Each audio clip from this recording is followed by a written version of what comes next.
Hello everyone, this is G-Shock High Fashion Channel and welcome to another G-Shock unboxing and review video. Today I am wearing my GW-1000 Master in Desert Camouflage Mod Master G-Shock watch.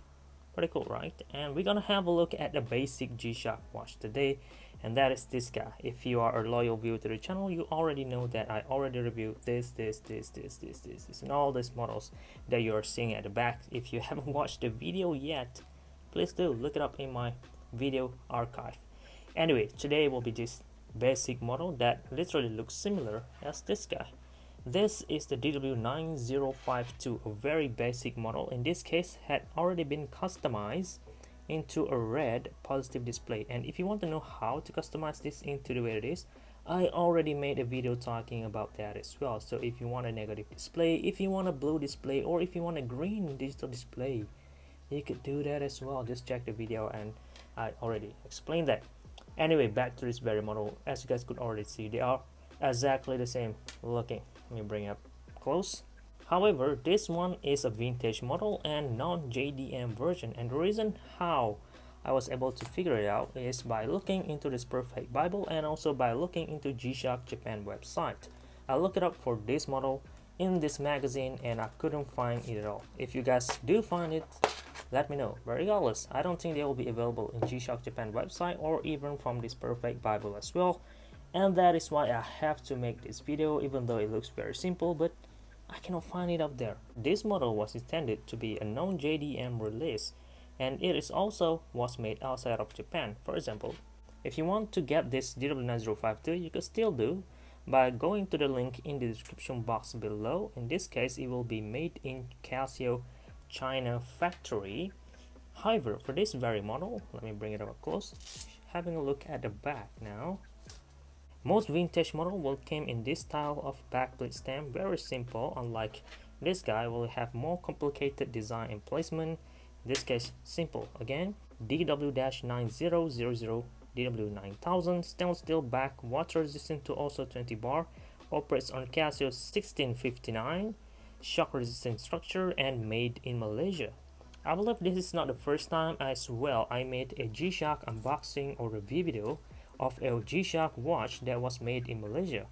Not sure if you guys know, Malaysia has a Casio factory as well that is producing G-Shock watches, but it is already ceased in production. The factory is still there if I'm not mistaken, but they are making or doing something else, not producing G-Shock watch anymore.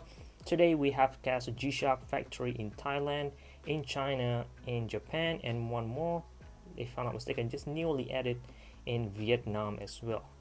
So back to this very model. For the construction, you guys could obviously see that it came in similar construction as this very model, where it featured two buttons on both sides and one single button at the front for light operations. I'll go to the functions after this. We're gonna run through the construction. Moving even further close on top over here, we're gonna have a look at a decorative pin on the bezel, 4 of them in black colorway, where the usual model will only came in silver. That makes this model very different over the others as well. Even though the G-Shock writings will still come in red, matching with the ones on the G, the buttons still came in gray for all 5 of them. Look at that, and each button will come in these 2 bars. However, the buttons is still pretty slippery, and I'm not sure if this just me or what, but both of these buttons feels a little different. Probably the material, the mixture of the plastic or the resin is different, because since both of this model was made in a different year and also different place as well. And the writings will come in gray, mode adjust, split reset, start or stop, and in this case a positive display. You will have a look at the gold accents writings on the watch face for shock resist, and all the seconds counter in the eye and graphics bar in the middle. It will feature illuminator in gold as well, white Casio water 200 meter resist in red. The positive display will show us day, date, and also time, which good enough, sufficient enough for daily use. Going back to the watch construction, looking at this side now, it is pretty thick, but all of them are for protection, for the buttons, for the glass, for the mineral glass at the front, and also overall including the back.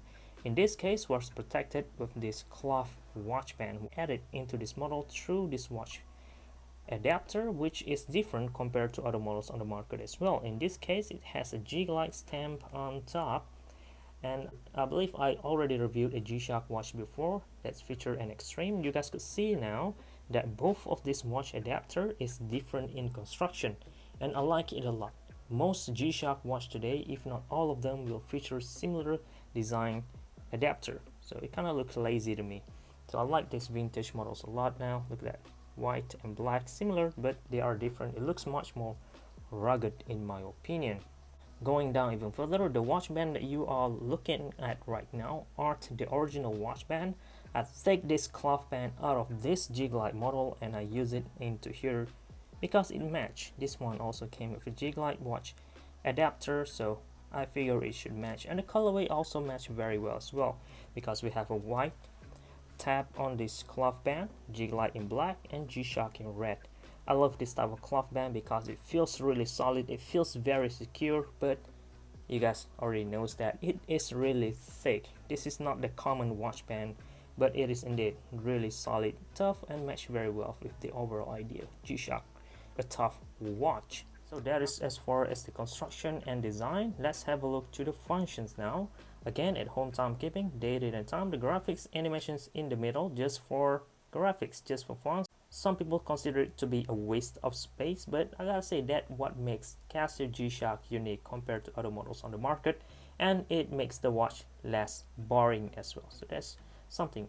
Pressing mode button once will bring you into the alarm mode, where you could register in single alarm, and you could store in a specific dates for the alarm to ring as well. So it could become a daily alarm, a monthly alarm, or a yearly alarm as well, depending on how you set the date.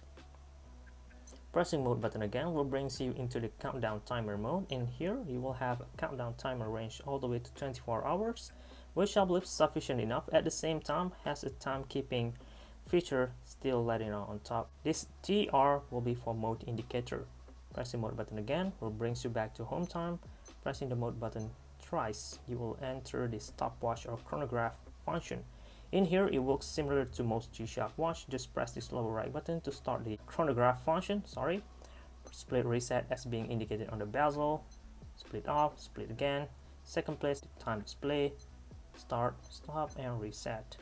Pressing mode button again will bring you back to home time, and that sums it all up. Alarm, countdown timers, chronograph or stopwatch, and that is all the function that this watch have. What other thing that I like about this model is that it does have a flash feature where it will flash the EL backlighting alongside beeping as well when the alarm is off or when the countdown timer is off. You could turn it on or off using the start button at home timekeeping, and an indicator will appear down there to indicate that you already turned on the flash function. Alright, so that is all that you can do in here. So when you think about it, the function on this model is similar to the one on this DW-9052 models, but the module number is different. This one 3232 and this one feature again 1659, like a totally different thing. What makes both of this difference is only the calendar. This guy was made in the year 2000, so it will came from factory with a default auto calendar starting from the year 2000 all the way to the year 2099, whereas this model will start at the year 1995 like so and will end at the year 2039. So that is the only difference between this and this as far as the function, but the construction again much better in my opinion.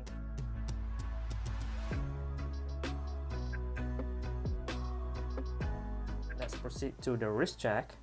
Let me show you guys how the watch will fit, which is, I'm guessing, pretty common already. I made a lot of videos talking about this type of G-Shock watches which feature cloth band or type A watch band, but I'm guessing there are a lot of new subscribers to the channel every single day, which I'm certain missed most of my older videos, so I have to redo this over and over again. So here is how the watch will look like. It will sit very high on my wrist like so. I mean, it is really obvious, but then again, it is for functions, really solid, really tough. But if you don't like this type of cloth band, you could always have the options to take this out, insert in the usual slim, sleek NATO strap, and you are good to go.